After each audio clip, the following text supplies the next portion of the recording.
Bienvenidos a Planeta Cero, serie de podcasts sobre el mundo del misterio. Dirige y presenta José Ángel Pastor. Puedes contactar a través de nuestra página Planeta Cero en Facebook.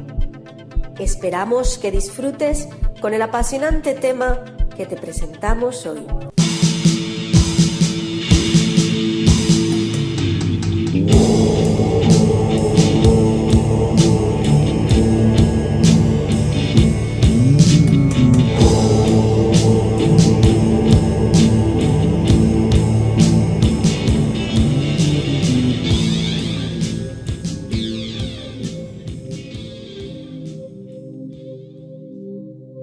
Tsutomu Yamaguchi, el superviviente. Este es el hombre, el personaje que queremos traer hoy hasta Planeta Cero y que va a ser protagonista de los próximos minutos de podcast. Bien, así de buenas a primeras, por el nombre, pues posiblemente no sabréis de quién se trata, pero en cuanto narremos algún pasaje de su vida y de su historia, pues seguramente os daréis cuenta que ya en alguna ocasión habéis oído hablar de él. Tsutomu Yamaguchi. Este personaje nace el 16 de marzo de 1916 en la ciudad japonesa de Nagasaki. Estudió ingeniería naval y con esta profesión comenzó a trabajar para la empresa Mitsubishi Heavy Industries desde finales de los años 30 del siglo XX. Normalmente trabajaba para la delegación de esta empresa en su ciudad natal y en la cual residía, en Nagasaki, pero en el verano de 1945, cuando Tsutomu contaba con 29 años de edad, la compañía decide enviarle a un viaje de negocios, o más bien a un traslado temporal que duraría 3 meses hasta la ciudad de Hiroshima. Bien, después de estos 3 meses, el día 6 de agosto de 1945, ya es su último día en la ciudad, después de todo este tiempo trabajando. Y Tsutomu, pues este día, insisto, el 6 de agosto del 45, comenzó a hacer los preparativos para su marcha, su retorno a su ciudad de origen, a Nagasaki, en la cual él residía junto a su familia, su esposa Hisako y un pequeño hijo que acababa de nacer recientemente, de nombre Katsutoshi. Durante estos últimos 3 meses, Tsutomu había estado trabajando junto a otros obreros e ingenieros en la construcción de un tanque de aceite, que era básicamente su especialidad en la empresa. Y el tanque estaba ya finalizado, el trabajo había salido a la perfección y se habían cumplido los plazos establecidos, con lo cual, pues sin ningún problema, era el momento de volver a casa. En esa mañana del 6 de agosto, alrededor de las 8:15, de las 8:15 de la mañana, Tsutomu caminaba tranquilamente por entre los almacenes de la empresa, en lo que iba simplemente a ser un día de despedidas, sin demasiado trabajo ya, puesto que la tarea que le había sido encomendada había sido finalizada y tan solo quedaban unos pequeños papeles que rellenar, un pequeño papeleo para terminar formalmente su faena en esta ciudad de Hiroshima. Bien, en aquel momento, 8:15 de la mañana, el ingeniero, que iba tranquilamente paseando, escuchó sobre su cabeza los motores de un avión que sobrevolaba, al parecer, por encima de él. Tampoco era algo poco común. En aquella época estamos a finales de la Segunda Guerra Mundial, con lo cual había mucho tránsito de aviones. Con una cierta curiosidad, Tsutomu levantó la cabeza para ver de qué tipo de aeronave se trataba, miró hacia arriba y entonces se dio cuenta de que aquel artefacto pues no parecía ningún avión japonés. Efectivamente, no lo era. Se trataba de un bombardero estadounidense B-29 que sobrevolaba la ciudad y en un momento dado, y ante los ojos de Tsutomu, dejó caer un pequeño objeto conectado a un paracaídas. Sin tiempo para reaccionar ni cuestionarse qué era aquello, de pronto el cielo vomitó un tremendo haz de luz que el propio ingeniero más tarde describiría similar a una enorme y gigantesca explosión de magnesio. Bien, Yamaguchi, el ingeniero, solo tuvo tiempo para lanzarse sobre una zanja justo antes de escuchar el sonido de una tremebunda explosión. Tsutomu fue absorbido por una especie de tornado que le levantó por los aires y le lanzó con violencia sobre una plantación de patatas que se encontraba muy cerca de lo que eran los almacenes de la compañía. En aquel momento, Tsutomu se encontraba tan solo a 2 millas de lo que fue denominada la zona cero. Tiempo después, el ingeniero declararía al diario británico The Times que no recordaba lo que pasó. No recuerdo lo que pasó, me desmayé y quedé sin conocimiento durante un buen rato. Cuando al fin abrí los ojos, todo estaba oscuro y no podía ver nada. Era como cuando se inicia una película en el cine. Está todo oscuro y solo hay unos flashes de luz antes de que empiecen las imágenes. Esto es lo que relató el ingeniero Yamaguchi. Aquella deflagración atómica había levantado tanto polvo y desperdicios que había incluso ocultado el sol de aquella mañana de verano. Yamaguchi estaba rodeado de torrentes de ceniza cayendo del cielo, y tan solo a lo lejos se podía ver una nube de fuego en forma de hongo, cubriendo todo el cielo de la ciudad de Hiroshima. Su rostro y sus brazos estaban seriamente quemados y sus tímpanos habían estallado. Yamaguchi comenzó a vagar sin rumbo por lo que antes era el terreno donde se encontraba la fábrica, los terrenos de la fábrica Mitsubishi en la cual trabajaba, que lógicamente ya no estaba, tan solo era un amasijo de escombros. Paseando por entre estos escombros se encontró con otros 2 compañeros que también habían sobrevivido a la explosión y vagaban de la misma forma confusos por entre aquellas ruinas. Se trataba de Akira Iwanawa y Kuniyoshi Sato. Los 3 pasaron el resto del día y la noche en un refugio antiaéreo por miedo a que el bombardeo continuara. Al día siguiente, el 7 de agosto, entre una enorme y lógica confusión, los 3 intentaron caminar hasta la estación de tren, que habían oído que todavía estaba en funcionamiento, aunque sumida en un tremendo caos. Bien, aquel recorrido por entre las ruinas fue una auténtica pesadilla. Había fuegos, incendios, edificios totalmente derruidos e incluso cadáveres medio derretidos inundando y poblando las calles o lo que quedaba de las calles de la ciudad. Los puentes que cruzaban el río no eran más que chatarra, un amasijo de chatarra retorcida. Con lo cual, para cruzar el río, Yamaguchi se vio obligado a nadar entre una capa de cadáveres flotantes que cubrían toda la extensión de aquella corriente fluvial. Una vez que hubieron alcanzado la estación, los 3 consiguieron entrar en un tren que les iba a llevar hasta la ciudad de origen de Tsutomu, Nagasaki. Bien, en aquel vagón al que subió Tsutomu, había cientos de pasajeros que se agolpaban unos por encima de otros, con graves heridas y quemaduras, que lo único que querían era huir de aquella horrible pesadilla que acababan de sufrir de cualquier manera y sin importarles hacia qué lugar fuese aquel tren. Mientras esto acontecía en Japón, el mundo entero centraba su atención hacia lo que había sucedido, lo que acababa de suceder en Hiroshima.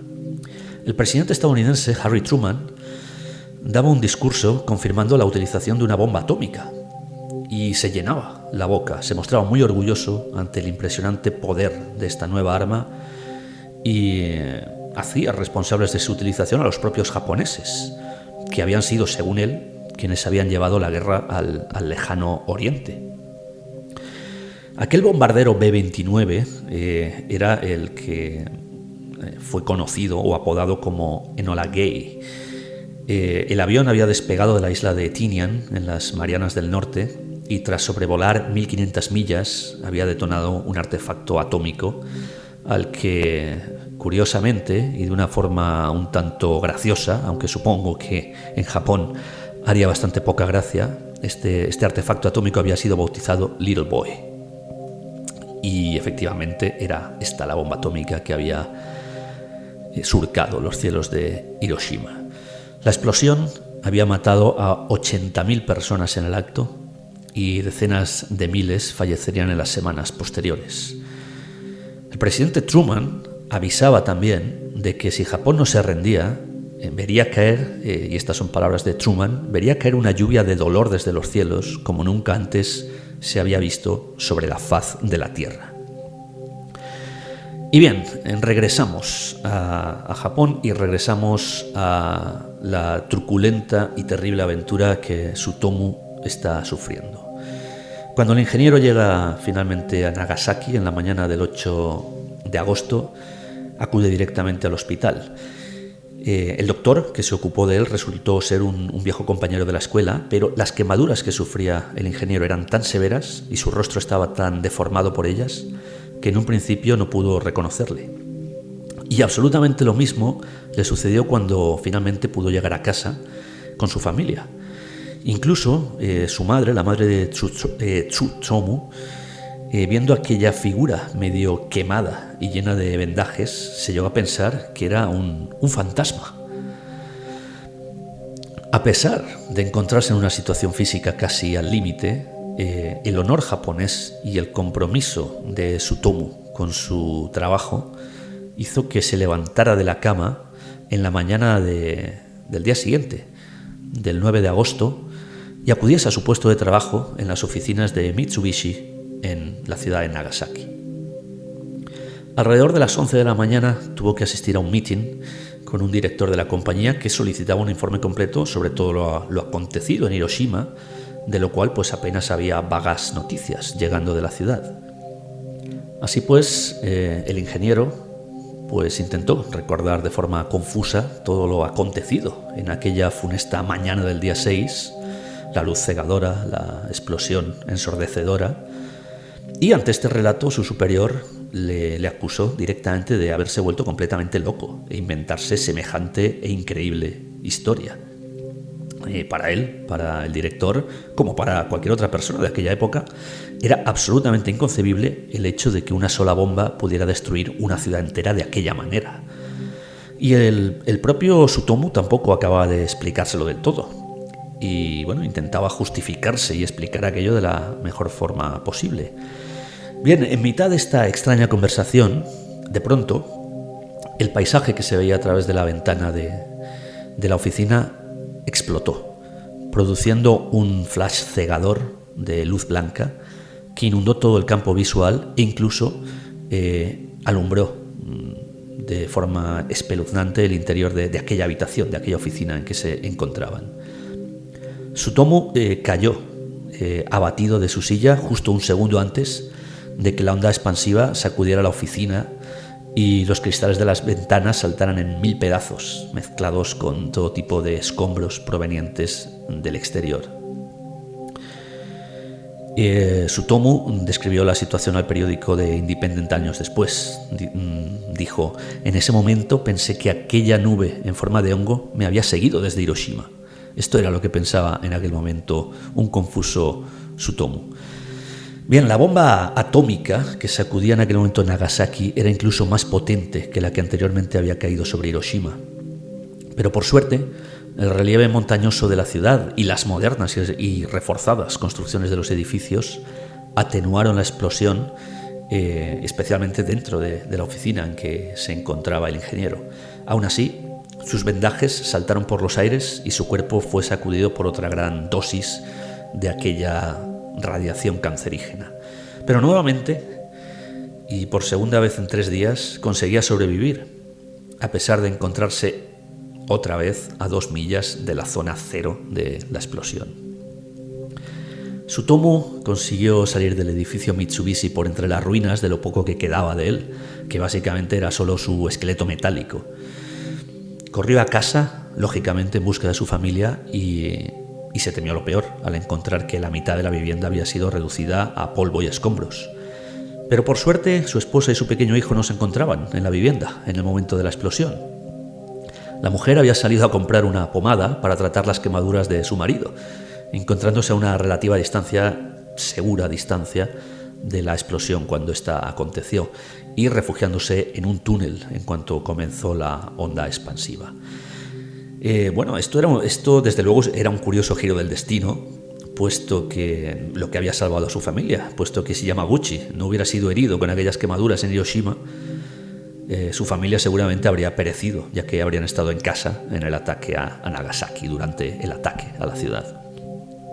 A diferencia de muchas otras víctimas, también expuestas a la radiación, Tsutomu acabó por recuperarse con el tiempo, muy lentamente, lógicamente, y reemprendió su vida con una cierta normalidad. Incluso, para demostrar que la radiación no le afectó ni a él ni a su familia, pues la familia continuó creciendo, puesto que 2 hijas más nacieron en los años 50. Tras la guerra, el ingeniero dejó su puesto en Mitsubishi de forma temporal y trabajó como traductor para el ejército estadounidense, una vez que este inició la ocupación de Japón, traductor de japonés a inglés, lógicamente, e incluso fue maestro de escuela durante un tiempo antes de finalmente retomar, ya hasta su retiro, su carrera como ingeniero en la empresa Mitsubishi. Tsutomu Yamaguchi nunca habló públicamente de aquellos terroríficos sucesos acaecidos en Hiroshima y Nagasaki hasta los años 2000, que es cuando comenzó a hacer todas estas declaraciones que hemos ido narrando. En este momento, y ya en su senectud, Yamaguchi se une a los movimientos antiarmamento nuclear de la época, y es entonces cuando su caso sale a la luz. Incluso en el año 2006 es invitado a una conferencia en New York para hablar frente a las Naciones Unidas, frente a la ONU. Un discurso que comenzó diciendo: ahora en este momento entiendo que después de haber sufrido aquellas 2 explosiones atómicas y haber sobrevivido, es mi destino hablar sobre ello, hablar sobre el suceso. Bien, Tsutomu no fue la única persona que sobrevivió a las 2 deflagraciones nucleares, aunque sin duda, gracias a su historia y posiblemente a estar dentro de estos movimientos antiarmamento nuclear, pues se convirtió en la más popular y en la cabeza visible de todos estos supervivientes. Por ejemplo, sus 2 compañeros de trabajo, a los que antes aludíamos, Akira Iwanawa y Kuniyoshi Sato, también se encontraron en Nagasaki cuando la segunda bomba cayó, con lo cual sufrieron también ambas deflagraciones y también sobrevivieron. Lo mismo que un caso incluso más extremo, un personaje llamado Shigeyoshi Morimoto, que era un fabricante de cometas de Hiroshima, que milagrosamente sobrevivió al ataque a Hiroshima, al primer ataque, a pesar de encontrarse tan solo a media milla de la zona cero cuando esta bomba explosionó. Y también se trasladó a Nagasaki y allí le alcanzó la segunda explosión, sobreviviendo también a ella. Bien, en total no son casos demasiado raros, puesto que en total se calcula que alrededor de 165 personas fueron las que experimentaron ambos ataques y sobrevivieron a ellos. Aún así, nuestro protagonista de hoy, Tsutomu Yamaguchi, fue la única persona, o es a día de hoy, sigue siendo la única persona reconocida oficialmente por el gobierno japonés con la denominación de Niyu Ibakusha, que significaría algo así como la persona bombardeada 2 veces. Curiosa denominación. Esta distinción se le otorgó en el año 2009, tan solo unos meses antes de su fallecimiento, a la edad, fijaos, de 93 años. El superviviente a las 2 bombas atómicas tuvo una vida bastante longeva, como puedes ver.